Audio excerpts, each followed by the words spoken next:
Hello, আসসালামু আলাইকুম।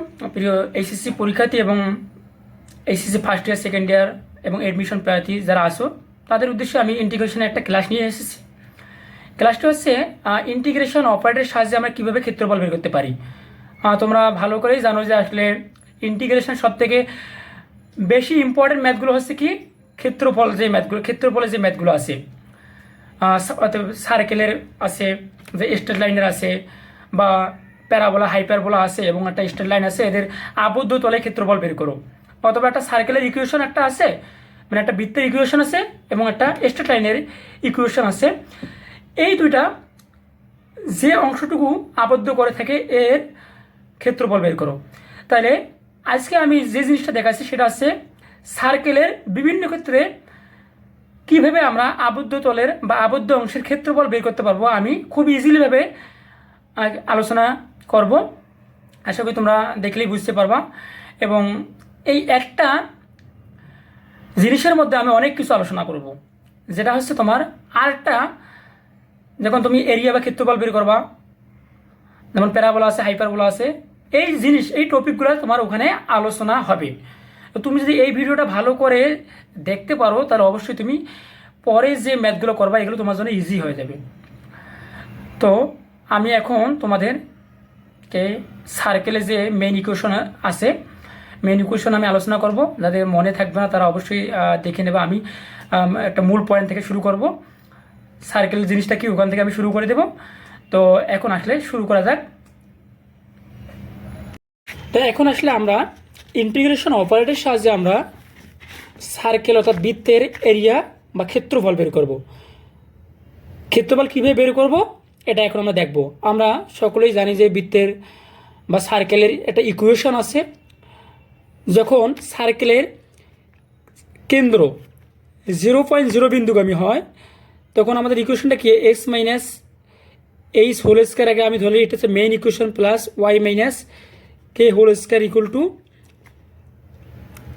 এ square. এটা এখানে কি, এটা হচ্ছে রেডিয়াস, এটা হচ্ছে সার্কেলের বা বৃত্তের মেইন ইকুয়েশন। এখন যখন বৃত্তের এই এইচ এবং কে এর পরিশেষে কেন্দ্রের পয়েন্টটা, কেন্দ্রের বিন্দুটা, এখন যখন বৃত্তটা মূল বিন্দুগামী হবে তখন এইচ আর কে এর মানটা হবে তোমার 0.0, এটা আমরা জানি। তাহলে ইকুয়েশনটা আমাদের কী দ্বারা, S minus 0 whole square plus Y minus 0 whole square equal to A square. তাহলে S square plus Y square equal to A square. এটা কি, এটা হচ্ছে আমাদের যখন বৃত্তের কেন্দ্রটা হবে 0.0 তখন আমাদের এই ইকুয়েশনটা হবে, এটা আমরা জানি। এখন আমরা বের করবো আসলে কি, এই ইন্টিগ্রেশন অপারেটরের সাহায্যে আমরা বৃত্তের এরিয়া বের করব।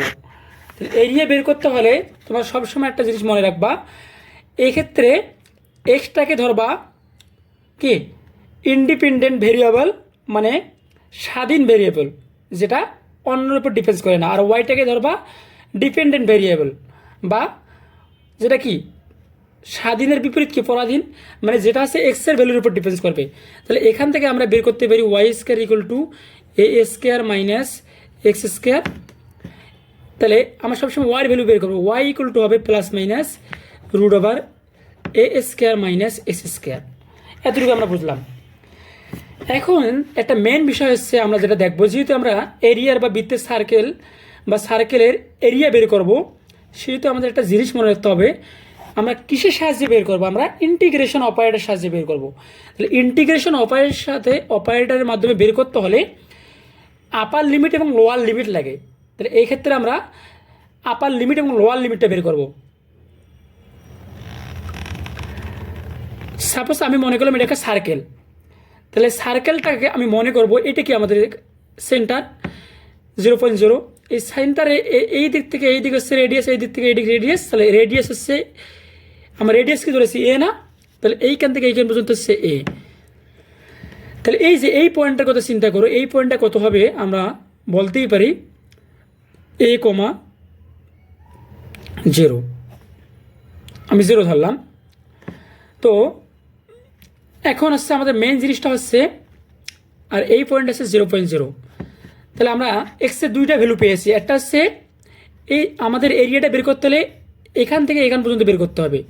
তো সাপোজ আমরা এরিয়াটা বের করব এইটুকু সার্কেলের কি এইটুকু হচ্ছে কি, এটা পুরোটা একটা কত বলো দেখে, 1 2 3 4 ভাগ না, তাহলে এইটুকু হচ্ছে কত, সাইডের বা 4-এর 1/4, এইটুকু 1/4 এরিয়া। কারণ এই পুরোটা কত,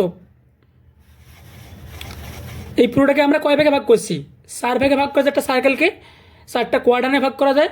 তো 4টা কোয়াড্রানের মধ্যে আমরা সে এইটুকুর এরিয়া বের করব, এই রেডিয়াস থেকে এই পয়েন্ট থেকে এই পয়েন্ট মানে হচ্ছে এইটুকুর বের করব। তাহলে এইটুকুর বের করতে হলে এইটুকু কতটুকু অংশ এই সার্কেলটার 1/4, তাহলে 1/4 আমরা বের করব। তাহলে পুরোটা যদি আমাদেরকে বের করতে হয় তাহলে আমাদেরকে কি 4 দ্বারা গুণ করতে হবে, 4 দ্বারা গুণ করলে আমরা কি পাবো, এই পুরো এরিয়াটার ক্ষেত্রফল পাবো, মানে পুরো সার্কেলটার ক্ষেত্রফল পাবো বা এরিয়া পাবো। তাহলে এখন যে বিষয়টা আমাদের দেখতে হবে সেই বিষয়টা হচ্ছে, দেখো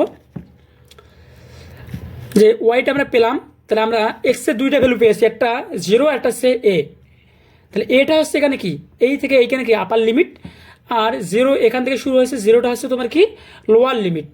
তাহলে এখন আমাদের বের করতে হবে এরিয়া।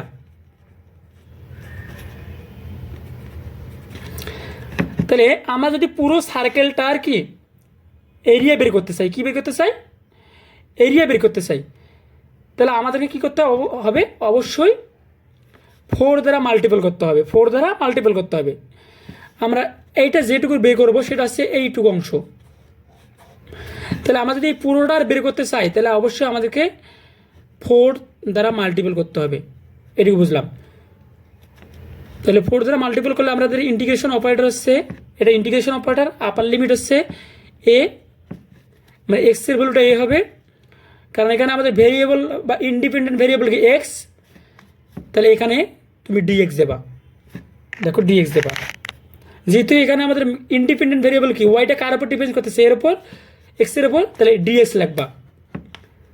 আর এখানে ডিপেন্ডেন্ট ভেরিয়েবল হচ্ছে ওয়াই, তাহলে ওয়াইটা দেবা। আর লোয়ার লিমিটটা কি বলো দেখে, এক্সের ভ্যালু কত, লো 0, এটা। তাহলে এখন 4 মাল্টিপল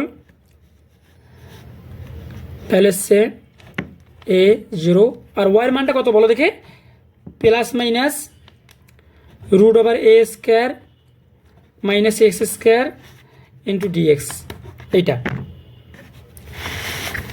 এখন আমাদের যেটা বিষয় হচ্ছে সেটা আমরা দেখবো এখন, যে আমরা পাইলাম এরিয়া। তাহলে এই প্লাস মাইনাসটাকে আমি বাইরে বের করে দিচ্ছি, এখানে যে আমাদের প্লাস মাইনাসটা ছিল, যে আমাদের মেইনলি কী ছিল বলো তো, 4 গুণন a0 plus minus √, plus minus √a² minus s² dx, এটা ছিল।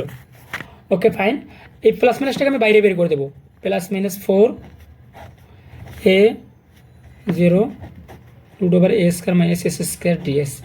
তাহলে এইটা আমাদের একটা ইকুয়েশন, আমাদের সবসময় সূত্র, একটা ফর্মুলা আছে, √a² মাইনাস s² এর ইন্টিগ্রেশন কী হবে, মানে এটাকে ইন্টিগ্রেশন করলে কী হবে, এটা আমাদের একটা কী আছে, ইকুয়েশন আছে, এই ইকুয়েশনটা আমাদেরকে ফলো করতে হবে, বুঝছো। তাহলে আমরা ইকুয়েশনটা ফলো করবো, ইকুয়েশনটা অবশ্যই একটু মানে ক্রিটিক্যাল, এটা মনে রাখতে হবে যে কোনোভাবে, তাহলে আমাদের জন্য ইজি হবে। তাহলে এইটাকে আমাদের ইন্টিগ্রেশন করলে আমাদের একটা ইকুয়েশন আছে, সেটা হচ্ছে half x √a² minus s² plus half x √a² minus s² plus half a², তারপর হচ্ছে sign inverse x/a plus C, এইটাকে আমরা ইন্টিগ্রেশন করলে আমরা এইটা পাবো, এটা ফর্মুলা, এটা সূত্র দেওয়া আছে বইয়ে, এটা মুখস্থ করে রাখবা।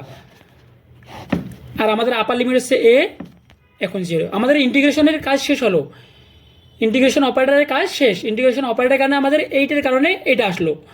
তাহলে এখন আমাদের থার্ড ব্র্যাকেট দিয়ে আমরা আপার লিমিট এবং লোয়ার লিমিটে বসাবো, প্লাস মাইনাস 4, এখন আমরা ভ্যালুগুলো বসাবো, আপার লিমিট একবার বসাবো, একবার লোয়ার লিমিট বসাবো। তাহলে বসালাম হাফ এ, বসাবো প্রথমে আপার লিমিট, এক্সেস জায়গা বসাবো, এগুলো কে, এই আপার লিমিট লোয়ার লিমিটগুলো আমরা কোথায় বসাবো, এক্সেস জায়গা বসাবো। তাহলে এ √a² মাইনাস এক্সের জায়গায় এ, তাহলে a² প্লাস হাফ এ স্কোয়ার সাইন ইনভার্স এক্স, তাহলে এসছে কত, এই যে এইখানে এ যদি আমি বসাই তাহলে সাইন ইনভার্স এ বাই এ মানে 1, সাইন ইনভার্স 1 মানে কত π/2 না, আমরা জানি যে সাইন কত, এই যে আমরা জানি সাইন 90 ডিগ্রি মান মনে করো 1 না, তো সাইন ইনভার্স 1 এর মান হচ্ছে 90 ডিগ্রি, এটাকে π/2 লিখতে পারি আমরা। এটা তাহলে আপার লিমিটের আমাদের কাজ শেষ, এবার লোয়ার লিমিটের কাজ, তাহলে মাইনাস দেবো, কারণ যখন লোয়ার লিমিটে আমরা আসবো তখন আমাদের একটা এই মাইনাস দিতে হবে, এটা আমাদের ফর্মুলা। ইন্টিগ্রেশনের ক্ষেত্রে আমাদের কি, যখন লোয়ার লিমিট বসাবো তখন আমরা ফর্মুলা মাইনাস বসাবো। এবার জিরো বসাবো, এখানে এক্সের জায়গায় জিরো বসালে জিরো হয়ে যাবে, আর এটা তো জিরো মানে পুরোটা জিরো হয়ে যাবে, তো এই প্লাসে মাইনাসে মাইনাস, তাহলে এবার হচ্ছে আমরা জিরো বসাবো এখানে, আর এখানে আছে কত হাফ এ স্কোয়ার, হাফ এ স্কোয়ার, আর এটা তাহলে এই যে সাইন এখানে এক্সের জায়গায় যদি জিরো বসাই তাহলে এ বাই জিরো, জিরো বাই এ মানে জিরো, তাহলে সাইন বাই জিরো মানে কত জিরো হয়, তাহলে আমরা এটাকে কি লিখতে পারি, জিরো লিখতে পারি, জিরো করলে কিন্তু পুরোটা জিরো হয়ে যাবে, আমরা জিরো দেবো না, আমাদের চালাকি করতে হবে, কারণ পাই দিয়ে আমাদের একটা জিনিস আনতে হবে, কারণ যদি এখানে পাই আছে আমরা পাই দিয়ে আনবো, এটা মনে রাখতে হবে, কারণ সাইন জিরোর মান মানে জিরো, অর্থাৎ সাইন বাই জিরো মানে জিরো। তাহলে এক্ষেত্রে আমরা জানি কি, জানি কেউ বলতে পারো যে সাইন কত ডিগ্রি মান বললো দেখি জিরো হয়, 180 ডিগ্রি মান জিরো হয়, এই 180 ডিগ্রি আমরা কি বলতে পারি, পাই বলতে পারি, তাহলে আমি পাই দিলাম, কারণ আমাদের যদি এখানে পাই আছে তাহলে এখানে আমরা পাই আনবো, এটা কেন আনলাম আমি, কারণ এদিকে যদি পাই আছে এদিকে আবার পাই আনার চেষ্টা করব, কারণ যখন একই চলক থাকে, ভেরিয়েবল থাকে বা একই জিনিস থাকে তখন যোগ বিয়োগ করা যায়, এই জন্য আমি আসলে এটা আনলাম। তাহলে আমাদের মোটামুটি হচ্ছে এই আপার লিমিট লোয়ার লিমিটের কাজ শেষ, এখন আমাদের যোগ বিয়োগের পালা, প্লাস মাইনাস, তাহলে প্লাস মাইনাস এই দিলাম 4, এটা তো জিরো হয়ে গেছে, আর এটা হচ্ছে কত 2 গুণ করলে মাল্টিপল করলে 4, তাহলে হচ্ছে পাই এ স্কোয়ার বাই 4 মাইনাস এটা কত হচ্ছে হাফ পাই এ স্কোয়ার, এটা আসলো, তো বুঝছি এটা আমরা। তাহলে এবার আমরা লসাগু করবো, 4 আমাদের কি লসাগু, 4 পাই এ স্কোয়ার মাইনাস 2 পাই এ স্কোয়ার, তাহলে এবার হচ্ছে প্লাস মাইনাস 4, এই যে পাই এ স্কোয়ার 2 মানে একটা পাই এ স্কোয়ার থেকে দুইটা পাই বা এ স্কোয়ার বাদ দিলে, যেহেতু বেশি সামনে মাইনাস আছে তাহলে মাইনাস কত হবে পাই এ স্কোয়ার বাই 4, এই 4 কাটা যাবে আমাদের, এই 4 কী হবে, এই 4 কাটা যাবে, আর এই প্লাস মাইনাস মাইনাস মানে এটা হবে প্লাস হয়ে যাবে, পাই এ স্কোয়ার। দেখো প্লাস মাইনাস মাইনাস মানে কি, মাইনাসের কারণে মাইনাস মাইনাস প্লাস হয়ে যাবে, তাহলে প্লাস হবে ভ্যালুটা, বুঝছো। তাহলে এই যে আমরা এরিয়া পাইলাম, আমরা জানি যে এটা কি ছিল, আমাদের রেডিয়াস ছিল, ব্যাসার্ধ ছিল, তাহলে এটাকে আমরা পাই আর স্কোয়ারও বলতে পারি, কারণ এটাই হচ্ছে এখানে কি, এটাই হচ্ছে আর ব্যাসার্ধ। তাহলে এই যে আমরা ইজিলিভাবে কী করতে পারলাম, একটা সার্কেলের কীভাবে এরিয়া বের করতে হয় ইন্টিগ্রেশন অপারেটরের সাহায্যে আমরা এটা বের করতে পারবো ইজিলি। এখন যে কোনো সার্কেলের ক্ষেত্রে আমাদেরকে কি এরিয়া বের করতে বলুক, ইন্টিগ্রেশন অপারেটরের সাহায্যে আমরা ইজিলি বের করতে পারবো। তাহলে আশা করি সবাই বুঝতে পেরেছো। এখন একটা জিনিস দেখো, আমি একটা জিনিস শেখাই তোমাদের, যে s square plus Y square equal to A square, এটা একটা সার্কেল এবং ওয়াই ইকুয়াল টু এক্স। তাহলে এইটা সার্কেল এবং এই রেখার, দেখো এই রেখার আবদ্ধ যেটা আছে, আবদ্ধ একটা আমার ক্ষেত্রফল পাবো, দেখো এটা আমাদের সার্কেলটা, তাহলে এই রেখাটা কি y equal to m x না, মানে এর এমটা হচ্ছে 1, তাহলে মূল বিন্দুগামী, মানে এই রেখাটা আর এক্স এক্সিস কোনটা, এটা না, তাহলে এইটার আবদ্ধ কোনটা, এইটুকু, তাহলে এইটুকুর এরিয়া আমাদেরকে বের করতে হবে। তাহলে এই পুরো সার্কেলটার এটা কতটুকু অংশ, 1 2 এরকম হবে 3 4 5 6 7 8 না, মানে এইটুকু হচ্ছে 1/8, তাহলে 1/8 হবে আমাদের পাই আর স্কোয়ার সার্কেলের ক্ষেত্রফল। যখন s square plus Y square equal to A square এবং ওয়াই ইকুয়াল টু এক্স থাকবে, তখন আমাদের এরিয়া হবে 1/8 পাই আর স্কোয়ার বা পাই এ স্কোয়ার, কারণ এটাই হচ্ছে রেডিয়াস। আশা করি সবাই বুঝতে পেরেছো। এখন দেখো s square plus Y square equal to A square এবং ওয়াই ইকুয়াল টু 0। তাহলে যখন এটা সার্কেল থাকবে এবং একটা y equal to 0 linear line থাকবে, তখন আমাদের আবদ্ধ ক্ষেত্রফল কী হবে সেটা আমরা দেখব।